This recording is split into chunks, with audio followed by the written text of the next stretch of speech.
Ada kata Arab itu begini, fakir qabla antu abir wa amil ma'abbarta gitu. Kalau kamu mau mengungkapkan sesuatu mikir dhisik, ojo syukur jeplak bahasa Jawanya ya. Kamu mengatakan maksudnya menghina, bisa-bisa malah itu menyanjung.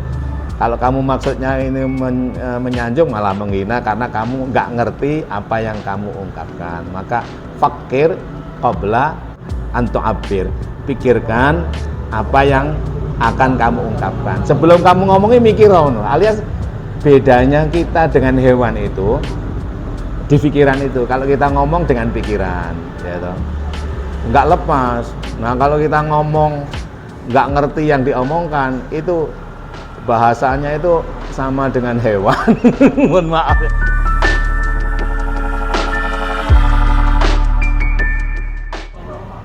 Assalamualaikum warahmatullahi wabarakatuh. Alhamdulillah, wassalatu wassalamu ala rasulillah wa ala alihi wa ashabihi wa asba'ihi wa man tabi'a hudah wa wala. Amma ba'du. Para pemirsa channel YouTube Yai Mim Official, selamat berjumpa kembali dengan saya Yai Mim, ngaji filsafat, tasawuf dan thariqah.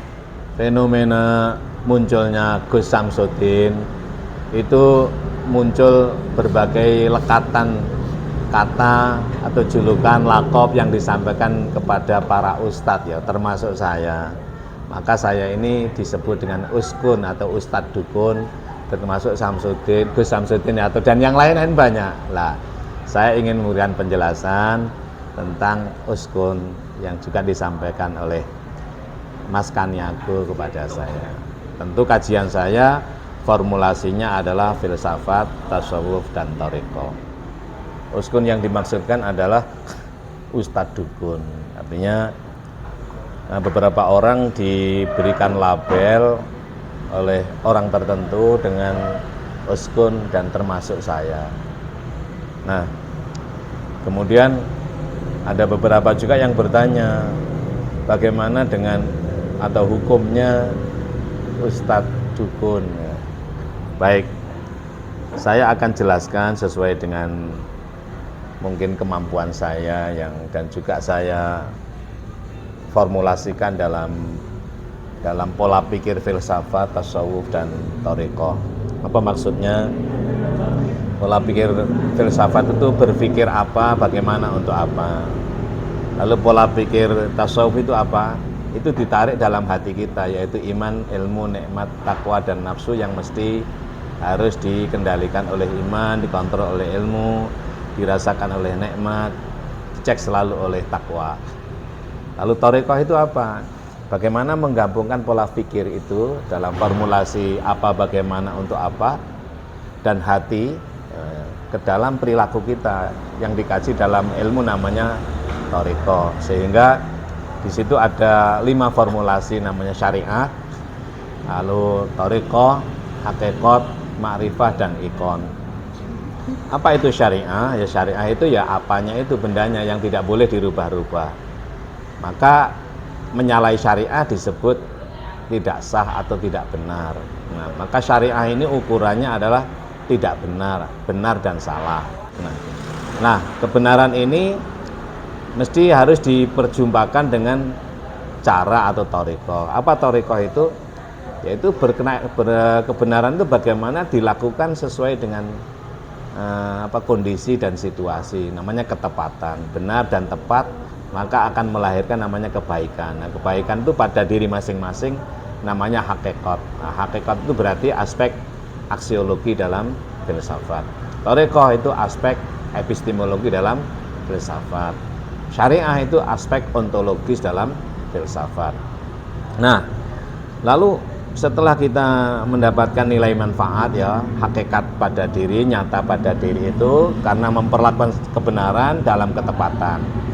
Bagaimana contohnya itu?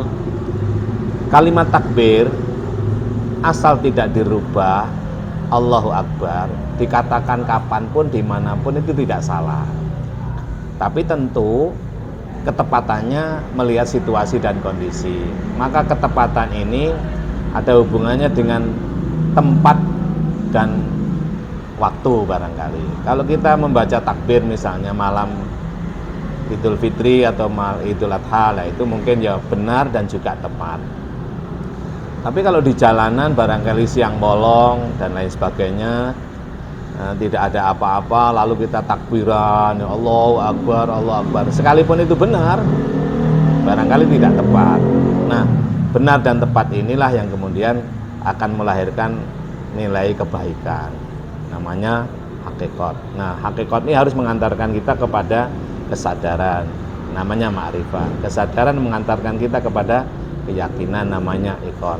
Baik, saya kembali kepada masalah uskun ya. Uskun ini yang dimaksudkan adalah ustadz dukun, yang ditanyakan adalah bagaimana hukumnya, terus seperti apa. Jadi sekali lagi saya akan memberikan penjelasan dalam formulasi kajian saya, yaitu filsafat, tasawuf, dan thariqah dalam konteks kata-kata uskun. Nah, persoalan siapa yang menyampaikan kembali pada masing-masing. Tapi kalau saya kata uskun itu disematkan kepada saya ya, misalnya dalam, mohon maaf mungkin ini saya maknai masukan atau kritik ya, karena yang menyampaikannya kalau kita rasakan tuh mohon maaf agak marah, seperti kayak uskun saja, ustadz dukun. Karena apa? Ditunjukkan saya memakai ini sebenarnya batu ya, batu. Ini katanya uskun, terus ake ini juga uskun. Bahkan ada yang lebih besar lagi, yang lebih uskun lagi ini lebih uskun. Nah ini juga ya uskun, tapi yang paling uskun saya kira ini. Mungkin kalau yang dimaksud adalah itu. Nah, ini kelakar aja. Ini sebenarnya batu tidak ada hubungannya dengan apapun, karena batu itu ya sama dengan kita kan, makhluk Allah, semua ciptaan Allah. Ini juga kayu juga ciptaan Allah, ini batu juga ciptaan Allah, batu juga ciptaan Allah, emas juga ciptaan Allah, intan juga yang kita gunakan.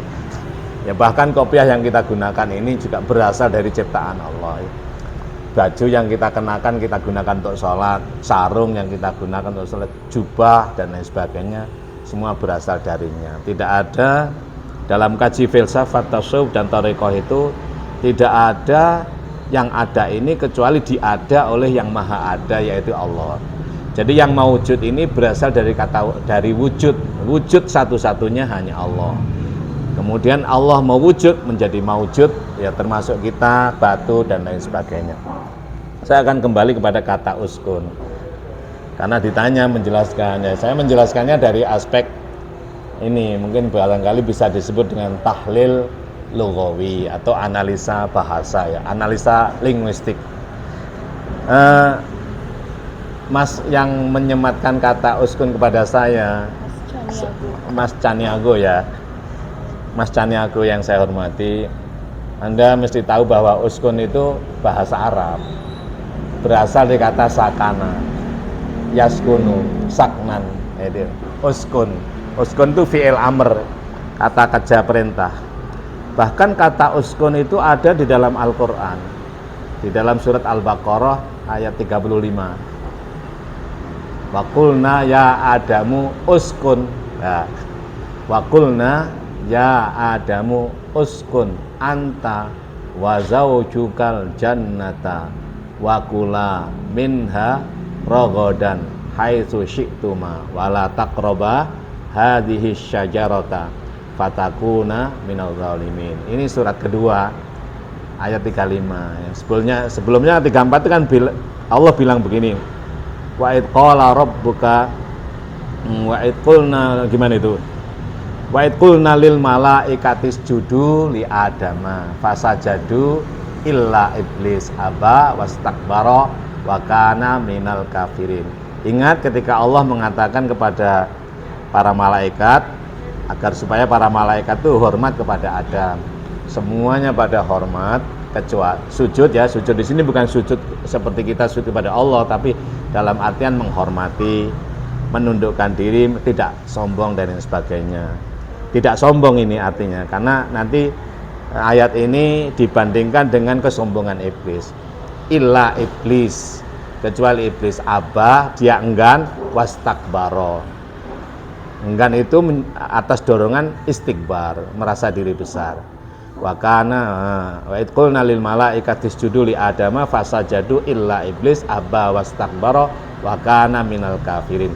Nah, dampak daripada enggan, tidak mau dan kemudian istikbar, merasa besar itu dia tergolong menjadi orang kafir, orang-orang kafir atau iblis yang kafir. Lalu Allah nyatakan kepada Adam, wa qulna ya Adamu, kalau begitu surga ini bukan untuk yang kafir, surga ini untuk orang yang tidak kafir. Wa qulna, Allah menyatakan ya Adamu, wahai Adam, uskun, ini ya, uskun, tenanglah kamu, diamlah kamu, tempatilah kamu dengan nyaman, al jannat, uskun anta, hai Adam, uskun, tempatilah dengan tenang, dengan enak, dengan penuh kasih sayang, anta, kamu, wa zaujuka, dan gandenganmu yaitu Hawa, al jannata, surga gitu. Wakula, silahkan makan, kalian berdua menikmati, wakula, Adam dan Hawa silahkan makan, rogo, wakula minha, dari surga itu, rogodan, haitsu syi'tuma, seenakmu, kamu makan senyamanmu, tapi wala taqrabah hadhihi syajarata fatakuna minal zalimin. Kamu sekali-kali jangan mendekati pohon ini. Ada satu yang dilarang oleh Allah, yang kemudian disebut dengan pohon khuldi atau apalah. Kalau kamu mendekatinya, apalagi sampai memakannya, termasuk orang-orang yang zalim, orang-orang yang berdosa, orang-orang yang dalam kegelapan. Nah, saya kembali pada kata uskun. Jadi uskun itu bahasa Arab, Mas Kaniago ya. Jadi uskun itu, jadi alhamdulillah kalau saya dikatakan uskun, uskun berarti kamu sudah tenang, bahagia. Bahkan kita cek dalam surat Ar-Rum ya, surat Ar-Rum surat ke-30 ayatnya 21 itu, wa min ayatihi an khalaqalakum min anfusikum azwaja wa ja'ala bainakum mawaddatan wa rahmatan. Gitu? Inna fi dzalika la ayatil liqaumi yatafakkarun. Wa min ayatihi an khalaqalakum min anfusikum azwaja litaskunu. Ini litaskunu ini berasal agar kamu sukun, agar kamu uskun gitu loh. Sebagian daripada tanda kebesaran Tuhan, kebesaran Allah adalah menciptakan dari dirimu itu berpasang-pasangan.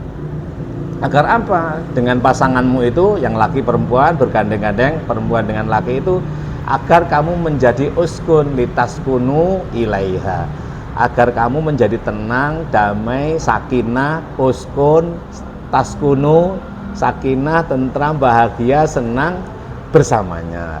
Wa ja'ala bainakum mawaddatan wa rahmatan. Dari keduanya itu, kamu kalau laki-laki bersama dengan wanita akan terjadi namanya cinta, mawaddah, dan juga kasih sayang. Laki sama laki nggak bisa itu loh. Nah, tapi mungkin juga bisa, tapi beda itu loh.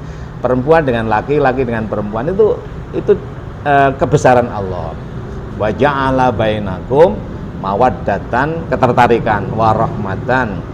Nah, inna fi dzalika la ayatil liqaumi yatafakkarun. Yang demikian itu menjadi tanda-tanda kebesaran Allah kalau kamu bagi orang-orang yang mau menggunakan pikirannya.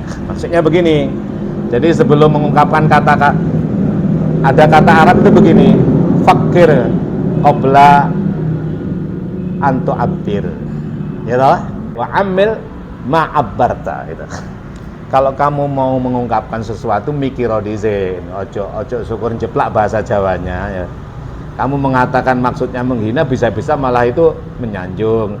Kalau kamu maksudnya ini menyanjung, malah menghina karena kamu nggak ngerti apa yang kamu ungkapkan. Maka fakir qabla antu abir, pikirkan apa yang akan kamu ungkapkan sebelum kamu ngomongin, mikiro. Alias bedanya kita dengan hewan itu di pikiran itu. Kalau kita ngomong dengan pikiran, ya toh, nggak lepas. Nah, kalau kita ngomong nggak ngerti yang diomongkan, itu bahasanya itu sama dengan hewan. Mohon maaf ya. Itu banyak loh hewan tuh yang bisa zikir itu. Ada burung beo itu walaupun dibentak juga waalaikumsalam itu kan nggak dia hanya bisa ngucap tapi nggak ngerti maksud, nggak mikir itu. Nah jangan sampai anjing juga gitu, anjing itu pokoknya jenggong aja itu, pokoknya jenggong aja, nggak ngerti yang dijenggong. Nah jangan sampai ulaika kal an'am balhum adallu. Orang-orang yang begitu itu, orang yang hanya ngomong tidak mikir, itu diberi satu diberi satu perhatian oleh Allah. Kalau kamu hanya ngomong tidak mikir itu sama dengan an'am, binatang ternak, bahkan lebih hina daripada mereka. Kenapa? Karena Allah itu menciptakan manusia itu dengan kemuliaan. Bagaimana kemuliaan itu terwujud? Manakala kalau ngomong kamu berpikir. Kalau hanya ngomong tanpa berpikir, kamu tidak ada beda dengan hewan ternak, bahkan lebih hina. Kenapa? Karena kamu nggak menjaga kemuliaan sebagai manusia. Baik, saya kira begitu ya. Kata uskun. Jadi bagaimana hukumnya uskun? Ya kalau dalam konteks filsafat, tasawuf dan tarekat ya apik toh. Uskun tenanglah kamu, ya toh. Uskun tenango, bahagia, tentramlah, senanglah, ya. Berarti kalau kamu itu uskun, alhamdulillah, berarti aku sudah tenang, bahagia gitu loh. Alhamdulillah, terima kasih Mas Kaniego. Barangkali begitu penjelasan saya. Hukumnya seperti apa? Ya enak gitu. Halal apa haram? Yo halal. Halal. Terima kasih. Waalaikumsalam. Wallahul muwaffiq ila aqwamit thoriq. Assalamualaikum warahmatullahi wabarakatuh. Mas Kaniego, saya terima kasih. Pastikan Anda menonton ini agar supaya sedikit ngerti bahasa Arab. Barangkali kita perlu sharing tentang bahasa Arab ya. Terima kasih.